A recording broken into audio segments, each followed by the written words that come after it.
Welcome to Speakernomics, the official podcast of the National Speakers Association. Created by speakers for speakers.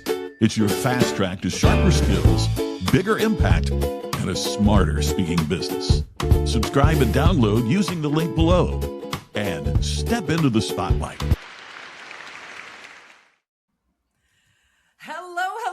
And welcome to Speakernomics, the National Speakers Association podcast, here to help you speakers elevate excellence by sharing expertise and challenging one another to improve. My name is Ann Bonney, CSP, and I am super grateful because as one of your 2026 Speakernomics podcast hosts, I get to interview our amazing colleagues to elevate all of our excellence as we step onto the platform. And today, I am lucky enough to be interviewing CSP, CPAE, the Sylvie di Giusto, Austrian-born international keynote speaker.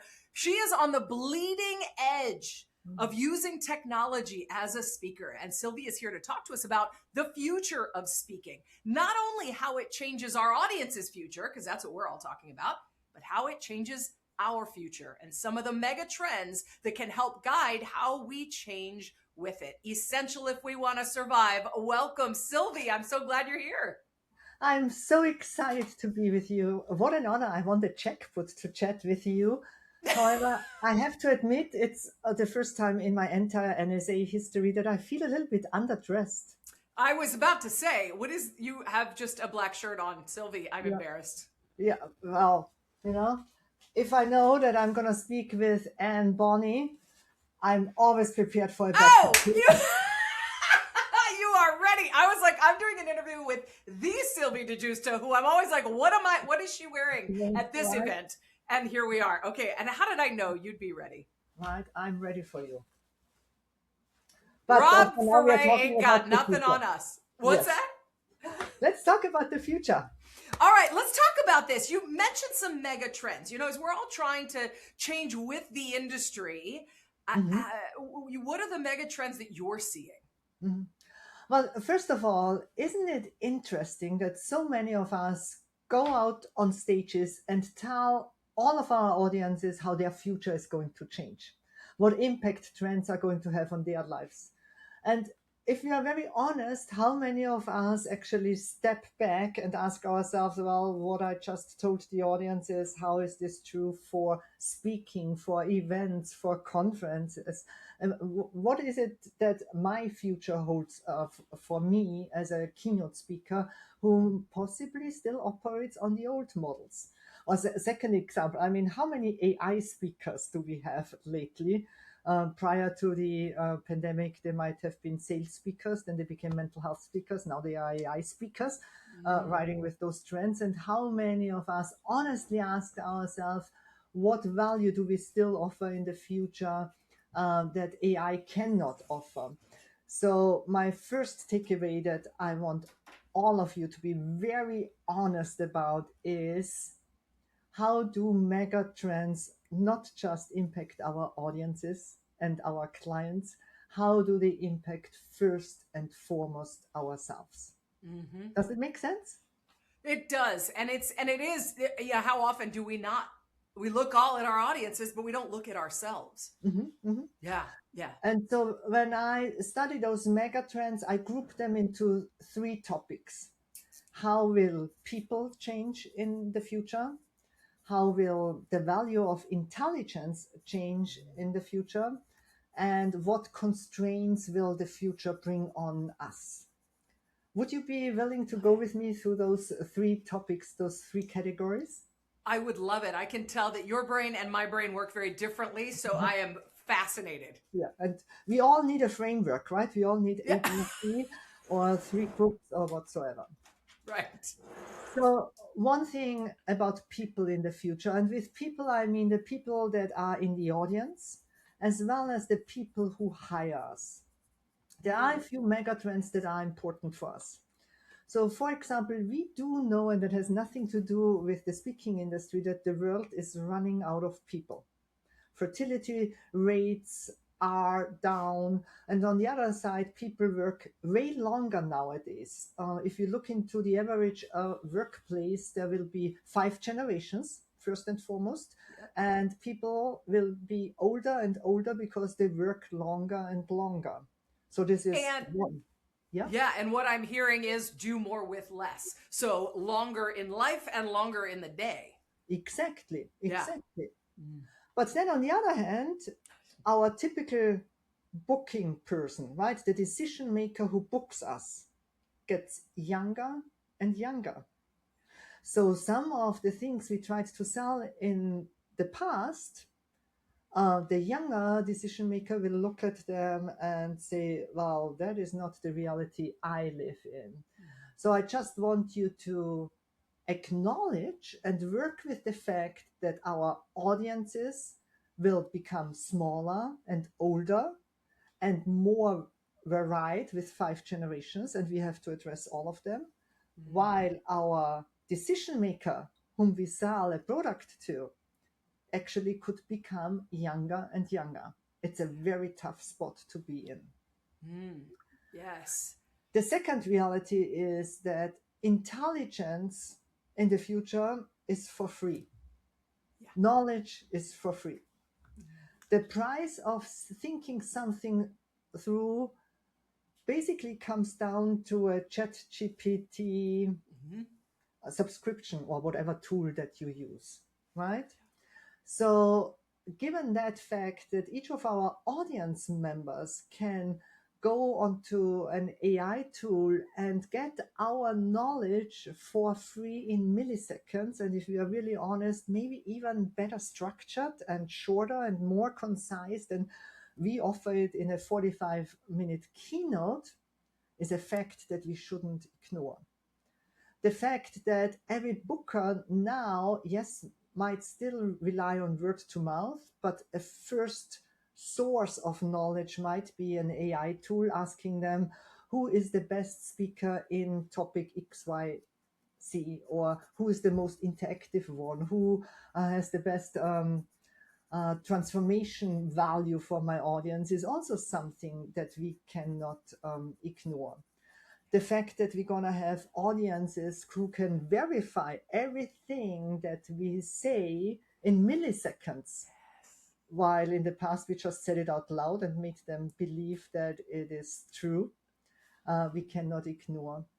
And so given that the change of the value of knowledge and intelligence, we must be true to ourselves and really reevaluate what are we offering on stage that an AI tool cannot offer in the future. I give you the most painful exercise I ever went through in my entire career.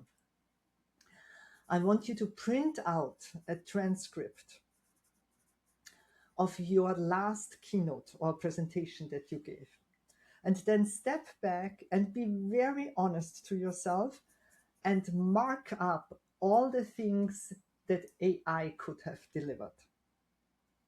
Everything that AI could have said, found, every framework, every information, every data point that AI could deliver them. And only what's left is the keynote of your future. Just imagine that. It was very, very painful for me. Oof. And then the third group are constraints. There are some constraints coming our way. And with constraints, I mean the pricing for event planners went up disproportionately.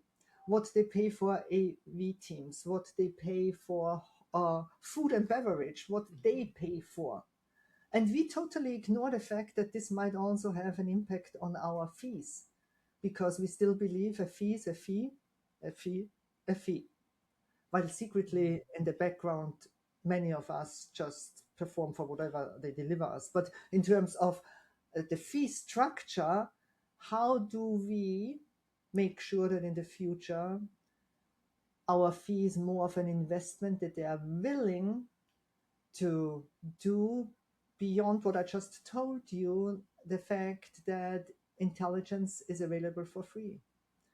Or another restraint is, next to the economy, is the climate, carbon footprint. In Europe, a lot of companies already have to report their carbon footprint. What makes us believe that this is not coming to us?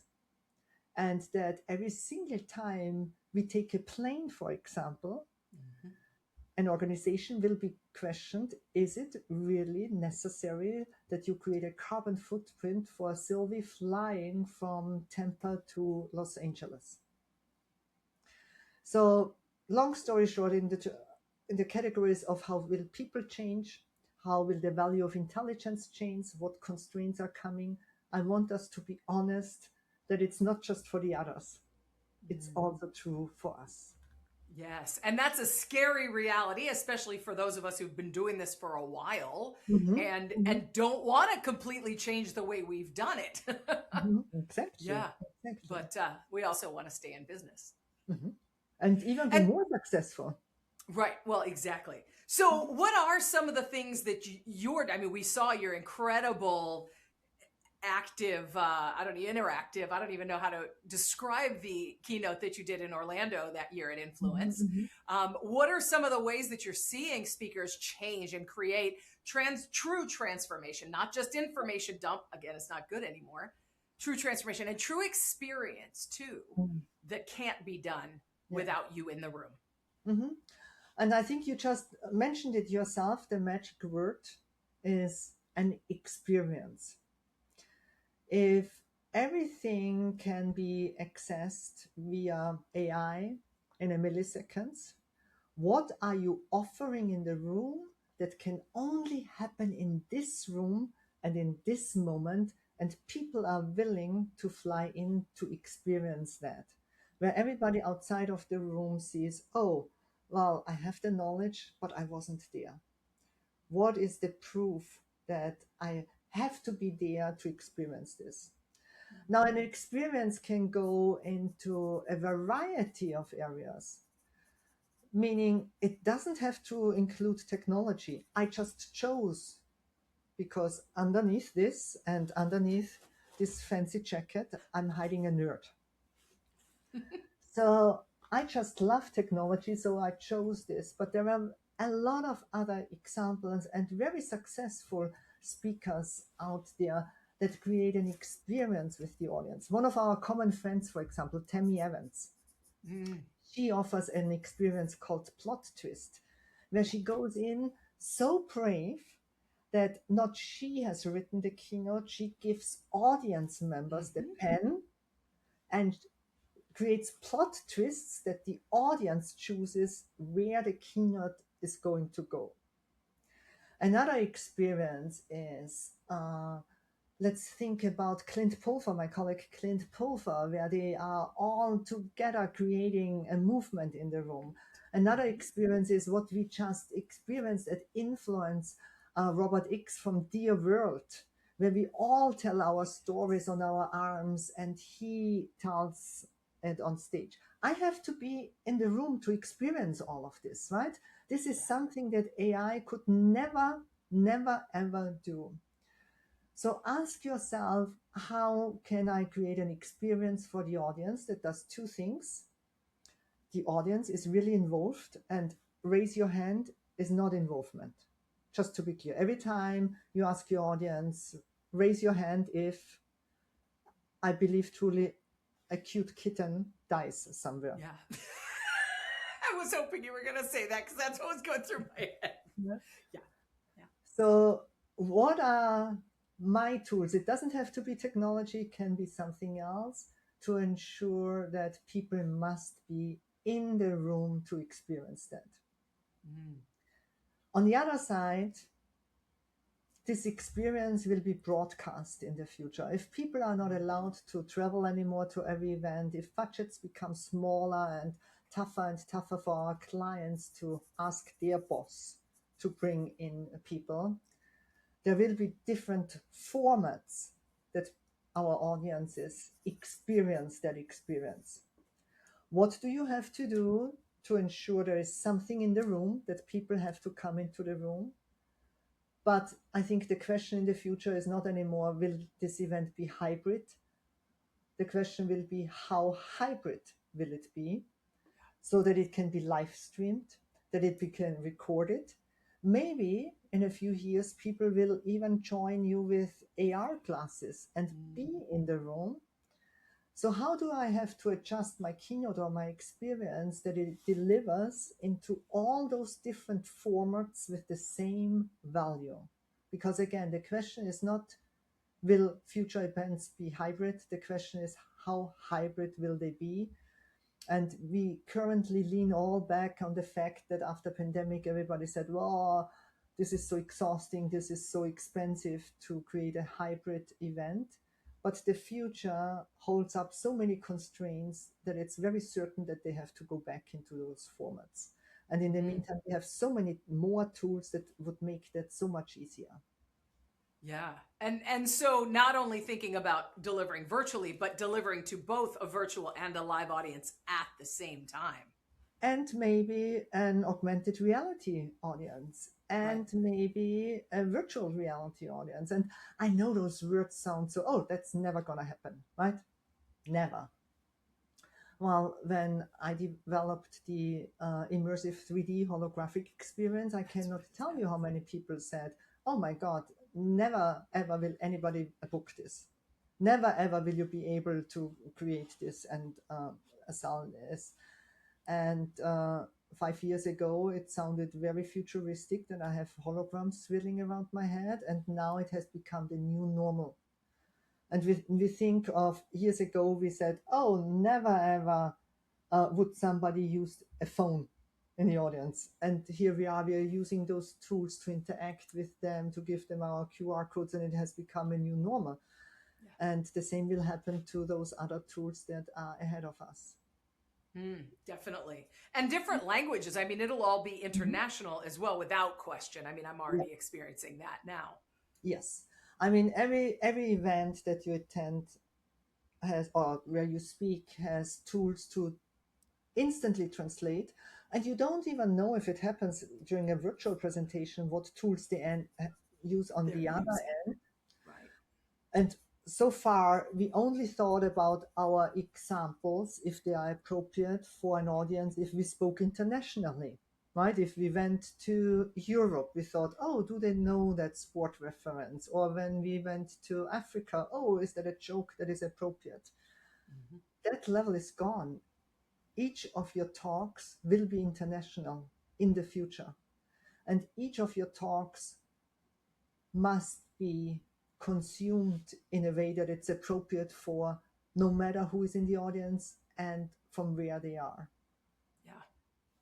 Yeah. So how is your selling different because of this? The questions we ask are need to evolve as well. What are you seeing and doing as far as the selling process? Well, it was such a hard journey I had to go on myself, and I have to thank my manager, Karen Harris, and CMI for this, to understand two things. The first thing was, this leads you into a new client segment, meaning I was so focused on my existing clients, how can I sell it to them?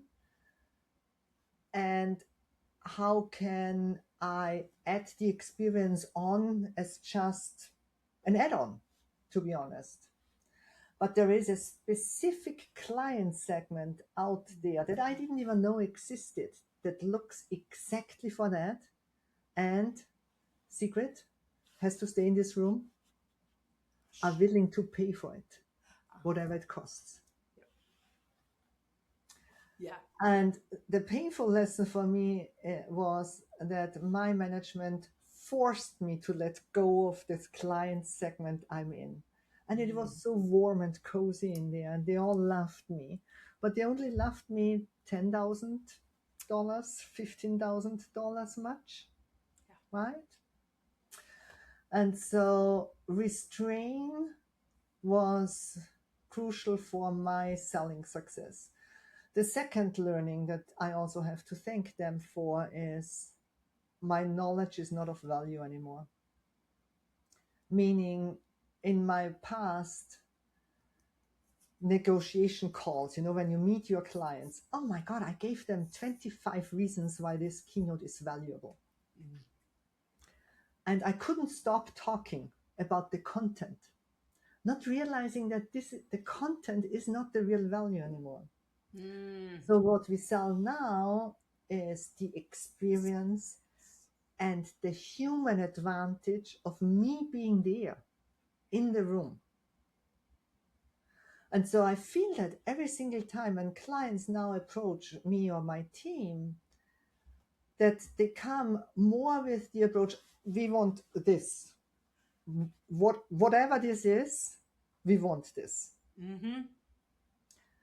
And then the sell turned from me giving them 27 reasons about the content being so valuable that when they find out, oh, there is content too. Oh, we are so happy you also have something to say, right? Mm-hmm. Very different approach of selling. Yeah. Does it make sense? Totally makes sense. And, we've heard for so long, content is king. I want them to have content. But this perspective is completely different to that. And yet it's totally true. There are videos, podcasts, endless things, not to mention AI, mm-hmm. Giving you all the information you want exactly when you want it. Mm-hmm. If you're not mm-hmm. giving them an experience. And I love that you say it doesn't have to be technology, because you've done the technology beautifully. And that my way of doing it is through music, is through story, is through that interactive engagement with a few games where you got to be in the room. Mm-hmm. And I think that's such an important litmus test. Yes. Let me share a current example. If you were at Influence this year, one of our opening keynote speakers was Ross Bernstein. And he shared the last 365 days of his life. And it was such an emotional experience. He changed the temperature in this room without ever touching the thermostat. And not one piece of his talk could have been created by AI, because he took us on that personal journey of 365 days, having faced stage 4 cancer, and how his community gathered around him and what the learnings could be for your business. And that is something ChatGPT couldn't have told us. That is something we don't find a YouTube video in that form, with that depth and with that emotional ride on YouTube.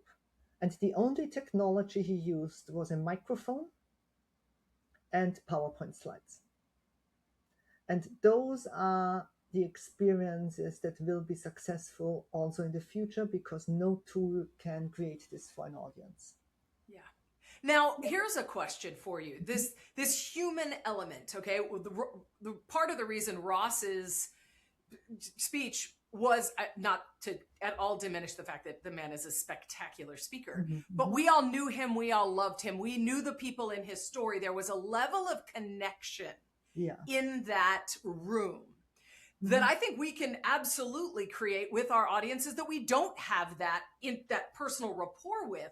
Talk a little bit about the connection, that human emotional connection with the audience, because from a text perspective, that's a little bit of a different beam. Yeah, absolutely. And this is also a value that you can sell to your clients in the future.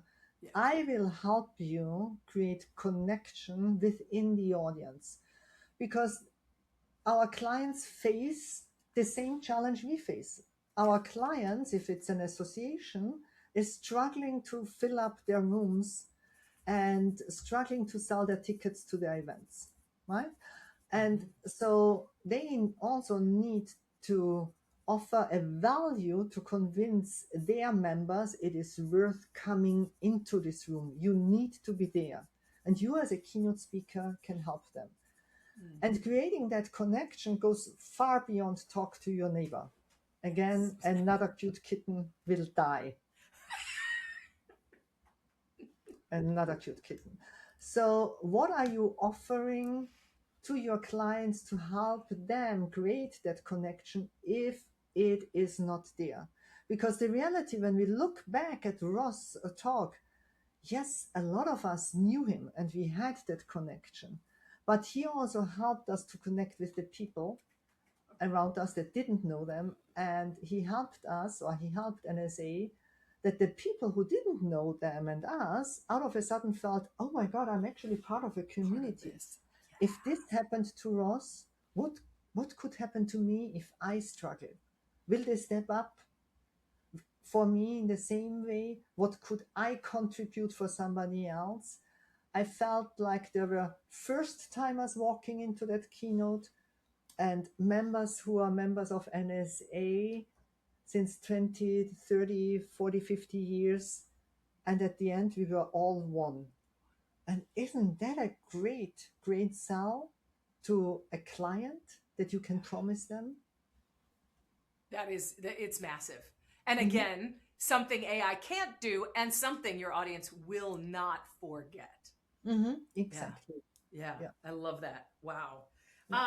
So something comes into my head as I think about this, as I think about being on the cutting edge of what the audience needs, what the audience wants.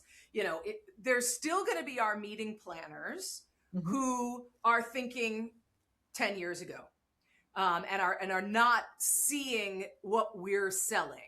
And how do we walk that line? Because I know sometimes we can get a little self-righteous about how great we are and what a great idea we have. And then they're like, yeah, that's not what I need.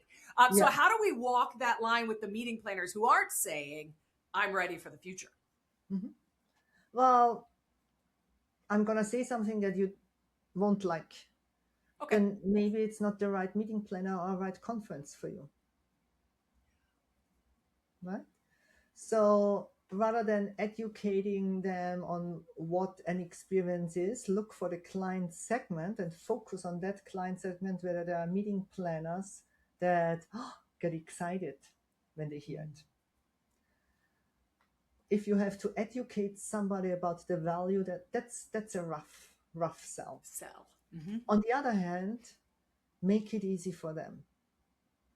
So when I created the 3D immersive experience, most of the time at the end of that 4-year journey it took was A, rehearsing, and B, working out the logistics and the prep that me and my team are responsible for to make this an easy buy-in for the meeting planner.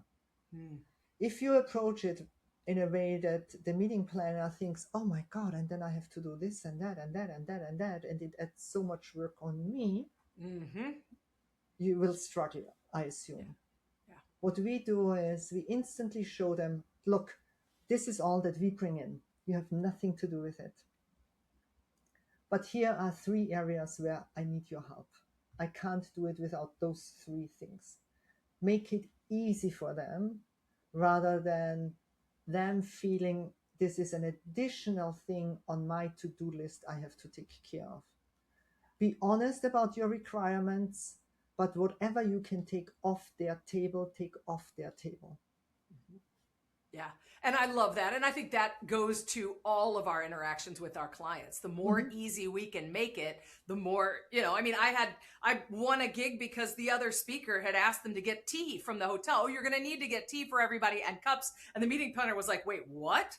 And they suddenly were like, no, I'm not going to do that, And so thinking about how easy can we make this for our clients, which again can be a challenge, and it can create that experience and make it possible. I love it. I cannot tell you how many speakers say that they are easy to work with, and then another cute kitten might die.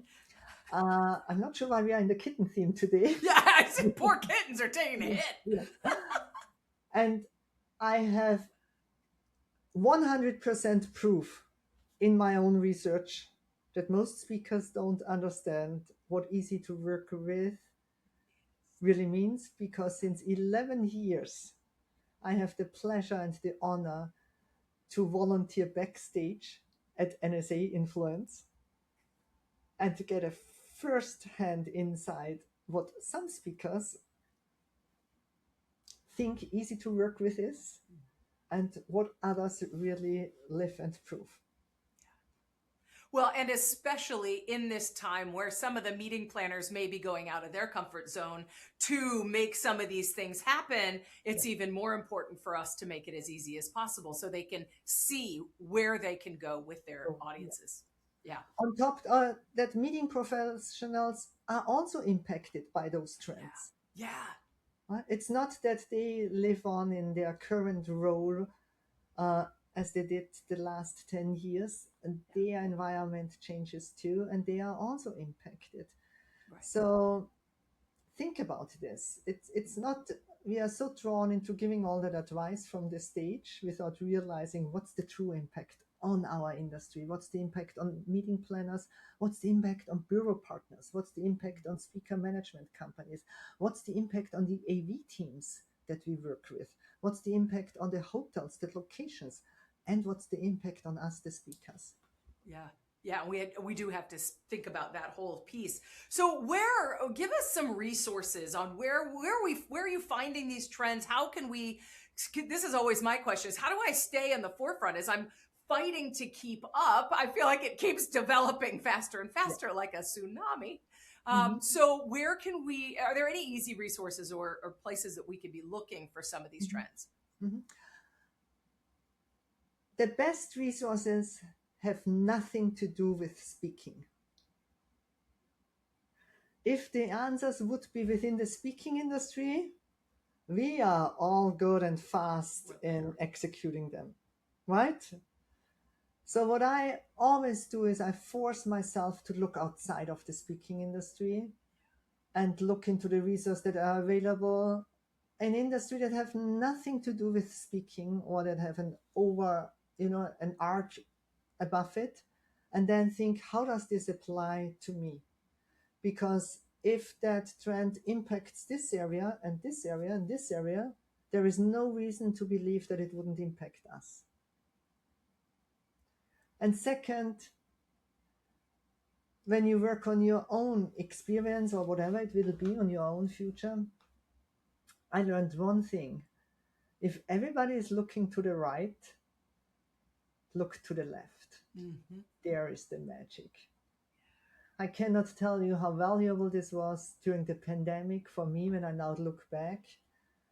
You guys were all so excited about Zoom and all the other tools and the green screen and cameras and microphones and switches, and till today you just experienced it. I still don't know how to use Zoom effectively because everybody was running into making virtual such an experience, which was great for all of you. But I looked over there and decided, what's happening over there when we come back? And turned around and worked on the immersive 3D holographic experience because it was clear that one day we're gonna come back. And then I want to be the one who offers something that nobody else offers. And the side effect, I still don't know how to use Zoom, but don't tell anybody.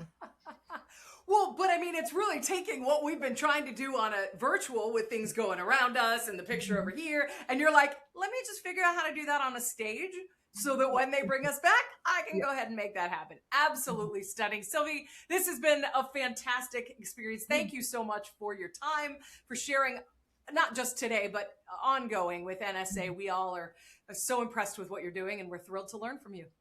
Thank you very much for having me. And let's just make it a final official. Here we are. The final picture. The final picture to make Rob Ferre, Brian Walter, That's right. Yes. and all the others jealous. There it is. Thank you, everybody. Thank you for listening to this episode of Speakernomics. If you want more bookings, credibility, and connections, your NSA community is waiting for you. Join NSA today. Click the link below and follow us on Instagram, YouTube, and download this podcast wherever you listen.